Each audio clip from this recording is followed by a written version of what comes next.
Welcome to the Salmon Runs YouTube. Enjoy the video. In this video, I will show you how to make delicious tacos out of chuck roast. First, choose a 2 to 3 pound chuck roast, which is perfect for shredding. Next, season your roast generously with salt, black pepper, and a blend of chili powder, cumin, and garlic powder. Then, sear the roast in a hot pan for a few minutes on each side until it develops a beautiful golden brown crust. This step locks in the juices and adds depth of flavor. Now, transfer your seared chuck roast to a slow cooker or a heavy Dutch oven. Pour in about 1 cup of rich beef broth and a 1/4 cup of fresh lime juice for a bright, zesty flavor. You can also add a sliced onion and a few cloves of garlic. Cover and cook on low for 6 to 8 hours, or until the meat is incredibly tender and easily shreds with a fork.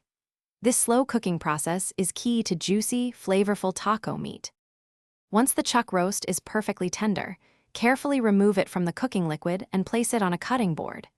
Using 2 forks, easily shred the meat into bite-sized pieces.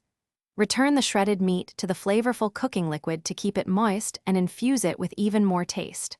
Now, warm your tortillas and gather your favorite taco toppings like cilantro, diced onions, and a squeeze of fresh lime.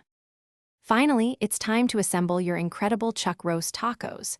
Spoon a generous amount of the tender, shredded beef into warm tortillas.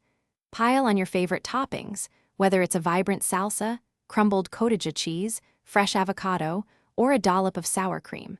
These homemade tacos are bursting with flavor and surprisingly easy to make. Don't forget to check the description below for a link to some amazing darn tough socks and other great deals. Thanks for watching. Consider subscribing if we helped you.